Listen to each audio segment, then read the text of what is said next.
बस सामने से आ रही थी। अरे भैया, बस रोकिए, हमारा लड़का जा रहा है। मोहन खिड़की के पास बैठा था। गांव वालों को देखकर चौंक गया। वो धीरे धीरे उतर आया। इतना पराया समझ लिया हमें, बिना बताए चले जाते।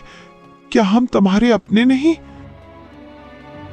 मैं बोझ नहीं बनना चाहता था गोपाल। ऊंची ऊंची पहाड़ियों से घिरा हुआ एक सुंदर गांव था, शांति ग्राम। यहाँ के लोग अपनी मेहनत, सादगी और आपसी भाईचारे के लिए दूर दूर तक जाने जाते थे। सुबह जैसे ही सूरज की पहली किरण धरती को छूती, पूरा गांव जाग उठता। कहीं मंदिर की घंटियां बजती, कहीं बैलों की टन टन सुनाई देती, तो कहीं चूल्हों से उठता धुआं आकाश में घुल जाता। खेतों की ओर जाते किसानों के होठों पर लोकगीत होते और चेहरे पर संतोष। दिन भर की कड़ी मेहनत के बाद शाम को गांव वालों की थकान मिटाने का एक ही ठिकाना था, मोहन का ठेला। लेकिन मोहन कोई साधारण खाना नहीं बेचता था। उसकी मशहूर चिकन बिरयानी पूरे इलाके में प्रसिद्ध थी। बड़े देगची में दम पर पकी हुई केसर की हल्की खुशबू, देसी मसालों की गहराई, ऊपर सुनहरे तले प्याज की परत, और जब ढक्कन खुलता तो भाप के साथ ऐसी महक उठती कि राह चलते लोग भी रुक जाएं। उस दिन भी सूरज ढल चुका था। आसमान हल्का नारंगी था और पक्षी अपने घोंसलों की ओर लौट रहे थे। किसान और मजदूर रोज की तरह मोहन के ठेले की तरफ बढ़े, लेकिन आज कुछ अजीब था। ठेला तो खड़ा था, पर देगची पर ढक्कन नहीं रखा था। चूल्हा ठंडा था और हवा में वो महक नहीं थी। अरे, ये क्या बात हुई? रोज तो इस वक्त बिरयानी की खुशबू चौपाल तक पहुंच जाती थी। आज तो जैसे पूरा माहौल ही सूना हो गया है। गोपाल बिना बताए कभी ठेला बंद नहीं करता।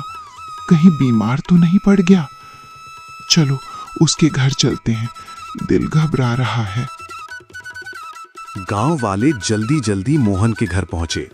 दरवाजे पर उसकी बूढ़ी मां कमला देवी खामोश थीं। उनकी आंखें सूजी हुई थीं। बहन, क्या बात है? मोहन कहाँ है? पूरा गांव उसका इंतजार कर रहा है। वो शहर चला गया बेटा। कहता था यहाँ मेहनत की पूरी कीमत नहीं मिलती। मेरी दवाइयों का खर्च दिन ब दिन बढ़ता जा रहा है। वो परेशान था। शहर? अरे काकी, शांति ग्राम का बच्चा उसकी बिरयानी का दीवाना है। बिना बताए कैसे चला गया? बोला 70 रुपए की प्लेट में अब गुजारा नहीं होता माँ। दवा की शीशी 500 की हो गई है। अगर दाम बढ़ाऊंगा तो लोग सोचेंगे मोहन लालची हो गया, इसलिए चुपचाप चला जाता हूँ। गांव वालों के चेहरों पर एक साथ दुख और ग्लानि छा गई। गांव वाले तुरंत शहर जाने वाले रास्ते की ओर दौड़े। बस सामने से आ रही थी। अरे भैया, बस रोकिए, हमारा लड़का जा रहा है। मोहन खिड़की के पास बैठा था। गांव वालों को देखकर चौंक गया। वो धीरे धीरे उतर आया। इतना पराया समझ लिया हमें, बिना बताए चले जाते। क्या हम तुम्हारे अपने नहीं? मैं बोझ नहीं बनना चाहता था गोपाल। माँ की दवाइयाँ, घर का खर्च सब बढ़ गया है। अगर बिरयानी का दाम बढ़ाता तो लोग कहते, देखो मोहन भी लालच में आ गया। मैं वो ताना नहीं सुन सकता था। अरे ना समझ, मेहनत का हक मांगना लालच नहीं होता। तूने हमसे पूछा कब? क्या हम तेरे अपने नहीं? आज से 70 रुपए नहीं, 110 रुपए की प्लेट बेचेगा और सिर ऊंचा करके बेचेगा। हम सब तेरे साथ हैं। मोहन की आंखों से आंसू बह निकले। मुझे लगा था आप सब बुरा मानेंगे, लेकिन आज समझ आया, गांव सच में परिवार होता है। अगली शाम ठेले पर पहले से ज्यादा भीड़ थी। देगची में दम पर पकी चिकन बिरयानी की खुशबू पूरे गांव में फैल रही थी। रामदीन काका, पहला कौर लेते हुए खुशी से। वाह मोहन, आज तो स्वाद में और भी जान है। काका, आज हाथों में हिम्मत है क्योंकि पूरा गांव मेरे साथ खड़ा है। उसी समय शहर से एक युवक आया। नाम था विक्रम। यहाँ कोई अच्छा रेस्टोरेंट है? ठेले का खाना तो बस मसालेदार होता है। साहब, यहाँ चमक दमक नहीं, असली स्वाद मिलता है। एक बार चख कर देखिए। मोहन ने थाली में गर्मा-गर्म चिकन बिरयानी परोसी।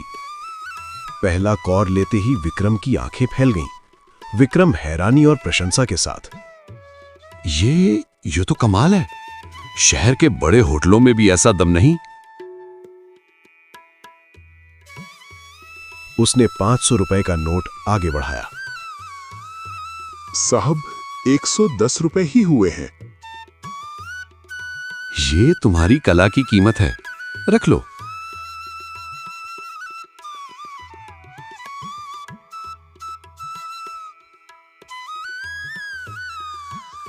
अगली सुबह विक्रम फिर आया।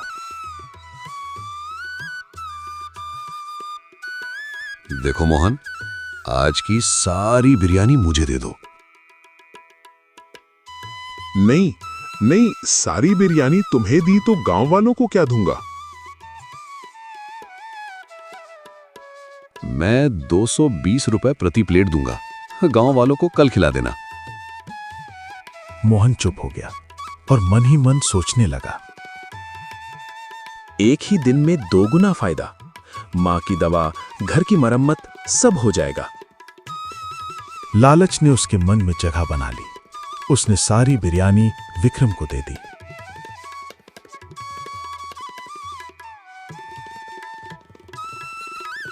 शाम को गांव वाले आए, पर देगची खाली थी। 1 दिन, 2 दिन, फिर हफ्ता। धीरे धीरे लोगों ने आना बंद कर दिया। विक्रम हर रोज आता और दुगना दाम देकर बिरयानी ले जाता। कुछ दिनों बाद विक्रम भी आना बंद कर गया। मोहन के पास पैसे थे, पर ग्राहक नहीं। चूल्हा ठंडा पड़ गया। मैंने जिनके भरोसे पर खुद को खड़ा किया, उन्हीं को नजरअंदाज कर दिया। तभी रामदीन काका आए। बेटा, कमाई जरूरी है, पर अगर कमाई के चक्कर में अपने ही छूट जाएं, तो वो सबसे बड़ा घाटा है। मोहन की आंखों से आंसू बह निकले। अगले दिन चौपाल में मोहन ने सबके सामने सिर झुकाकर कहा, भाइयों, मुझसे गलती हो गई। आज से बिरयानी पहले की तरह सबके लिए रहेगी। जो भी आएगा खाली हाथ नहीं जाएगा। धीरे धीरे गांव वाले लौटे। विश्वास फिर से बना और चूल्हे की आंच फिर जल उठी। मेहनत का दाम मांगना गलत नहीं, लेकिन लालच में आकर अपनों को भूल जाना सबसे बड़ी भूल है। सच्ची तरक्की वही है जिसमें पैसा भी हो और अपने भी, क्योंकि गांव सिर्फ जमीन का टुकड़ा नहीं होता, वो एक परिवार होता है।